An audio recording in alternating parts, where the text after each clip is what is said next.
부동산 정보를 여러분께 안내해드리는 채널 부동산 가영입니다. 요즘 속초 아파트가 미분양 가격 폭락으로 난리입니다. 앞에는 아름다운 동에 바다와 호수가 있고 뒤에는 설악산이 있는 속초는 누구나 방문하고 싶은 곳입니다. 이런 속초의 분위기가 요즘 정말 심각한 상황입니다. 속초에 무슨 일이 벌어지고 있는 걸까요? 속초의 부동산 상황을 두고 서울시 속초구라는 말이 생겼습니다. 속초의 부동산 아파트 외지인 매매 비율이 50%를 넘겼기 때문입니다. 2년 전에 강원도에 불었던 세컨드 하우스 열풍으로 속초의 부동산 가격은 빠르게 올랐습니다. 서울권에서 휴가로 놀러가기에 가까운 강원도권에서 속초는 주목받았습니다. 근처에는 최근에 젊은 사람들이 많이 몰리는 양양도 위치해 있어서 다른 곳으로 놀러가기에도 좋습니다. 놀러가서 숙박을 할 때 근처에 펜션을 빌리거나 호텔에 머물기 싫어서 세컨드 하우스 개념으로 속초의 아파트를 구매한 것입니다.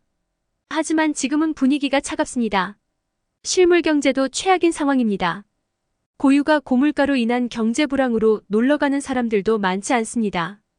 코로나가 끝나 많은 상인들이 소비 회복을 기대했지만 현실은 달랐습니다. 저도 최근에 가족들과 속초로 휴가를 다녀왔는데 휴가철임에도 불구하고 고속도로가 한산해서 금방 도착했습니다. 또한 숙소와 해변과 주요 관광지에도 사람들이 거의 없었습니다. 지금이 휴가철이 맞는지 의심이 될 정도로 한산해서 놀랐습니다. 속초 시내 중심가 건물과 아파트에는 부동산 즉시 입주가 가능하다는 플래카드가 크게 걸려 있습니다. 속초 부동산 열풍은 그야말로 한순간이었습니다. 코로나로 유동성이 급등한 시기에는 서울과 경기도의 부동산 가격이 폭등하자 남아있는 돈이 근처인 강원도 부동산으로 흘러갔습니다. 속초를 비롯해 원주와 강릉 등 아파트 가격도 동반 상승했습니다.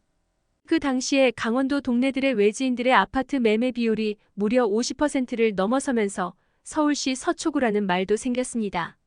이런 상황에서 2021년을 넘어 2022년 금리가 급상승하자 외지인들이 버티지 못하고 다시 아파트를 팔고 나갔습니다. 그들은 실거주가 아닌 투자를 목적으로 매수했기 때문입니다. 시세 차익을 노렸지만 물건 가격은 계속 내려가서 버티질 못합니다. 금리는 예상과 다르게 계속 낮을 줄 알았지만 끝없이 올라갔습니다. 금리가 내려간다고는 하지만 어느새 금리 인상이 3년 동안 이어지고 있습니다. 그때의 금리와 지금의 금리는 하늘과 땅 차이입니다. 결국 속초를 비롯한 강원도의 아파트는 외지인들끼리 폭탄 돌리기를 하는 그런 상황입니다. 한국은행 강원본부가 25일 발표한 지역경제보고서에 따르면 강원 주택 매매 가격은 2022년 9월부터 11개월 연속 하락하고 있는 상황입니다. 강원도 아파트 시장이 전반적으로 활기를 잃은 상태입니다.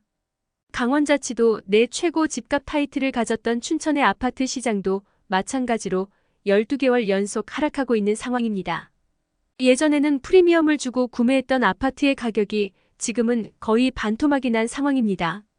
강원도 속초시 동명동에 위치한 대장 아파트인 디오션자이는 84제곱미터 35평이 2021년 7월과 8월에 8억 2천만 원에 거래되었습니다. 하지만 2년이 지난 지금은 절반 가격인 4억과 5억에 거래되고 있는 상황입니다. 7억과 8억에 구매한 사람들이 이렇게 가격이 폭락할 줄 알고 구매했을까요? 이 아파트를 홍보할 때는 서울에서 가깝다는 접근성과 아름다운 동해, 바다나 울산 바위 및 설악산을 바라보며 멋진 풍경 등 속초 자연의 아름다움을 장점으로 유혹했을 것입니다. 그때의 광고처럼 주말에 가족들과 세컨드 하우스로 지내면서 호텔 수준의 서비스를 제공받는 상상을 하면 기분이 좋았습니다.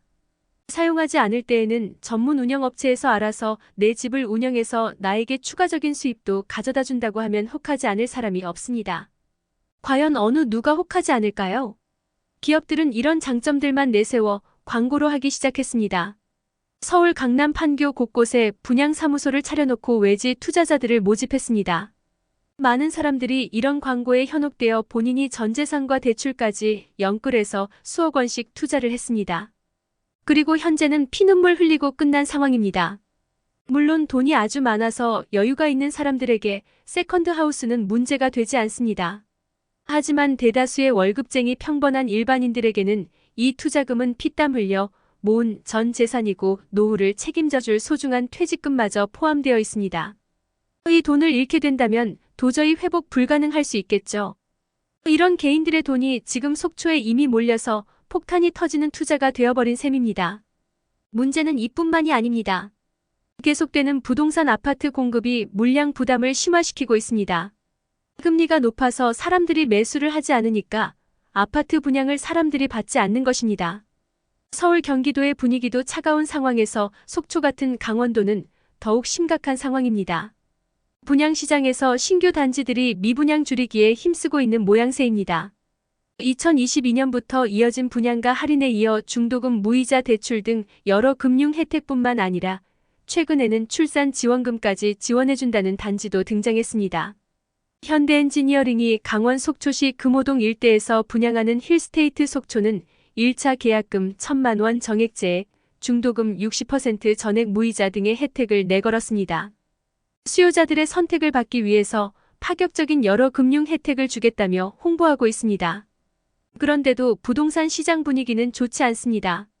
속초는 앞으로도 당분간 내리막길이라고 생각됩니다. 현재 속초는 투자하기 위험한 인구 소멸 위험 지역입니다. 속초 인구가 8만 명 정도이며 가구 수는 약 4만 가구입니다. 한 집당 2명이 살고 있는 셈입니다. 과거 5년간 속초의 가구 수는 3,400가구가 늘었습니다. 하지만 속초의 인구는 고작 760명만 늘었습니다. 그 주요한 이유는 속초의 아파트를 매수한 외지인들이 세컨드 하우스 투자를 하며 전입은 하지 않았기 때문입니다. 결국에는 주인은 있는데 빈집만 가득한 상황입니다. 지금도 속초의 부동산 아파트는 속초 인구수보다 많은 아파트들이 지어졌고 지금도 지어지고 있습니다. 아파트를 홍보할 때는 아름다운 속초라고 하지만 투자의 관점으로 바라본 속초의 전망은 냉정합니다. 인구 소멸 지역에 아파트 투자를 했으니 결과는 불보듯 뻔한 셈입니다. 인구가 유입이 되지도 않는데 계속 공급만 쌓이고 있으니 매물이 소화되기도 어렵습니다. 아파트를 산다면 인구가 많고 계속 유입되는 서울이나 경기도 아파트를 사려고 하는데 지방을 쳐다봐야 할 이유가 있을까요? 반대로 서울에서 가까워서 언제든지 가면 그만인 속초이기 때문입니다. 앞으로는 더욱 심각하게 수도권과 지방의 양극화가 이어질 것입니다. 부동산 매매는 본인의 선택이고 자유이기 때문에 조심스럽지만 인구가 소멸하는 지역의 지방 부동산 매매는 더욱 신중하길 권장합니다. 우리가 부동산을 매수할 때 인구가 감소하는 지역의 아파트를 행복회로를 돌리며 희망을 갖고 매수할 이유는 없기 때문입니다. 저출산이 가속화될수록 부동산 시장도 입지를 중심으로 양극화가 진행될 것입니다. 어설프게 강원도의 세컨드 하우스를 꿈꾸는 것보다 수요가 많은 안정적인 곳을 매수하는 게 바람직합니다. 속초를 비롯한 강원도 아파트 시장이 어떻게 될지 지켜봐야겠습니다. 오늘은 여기까지입니다. 영상 시청해주셔서 감사합니다. 영상이 도움이 되었으면 좋아요와 구독 부탁드립니다. 감사합니다.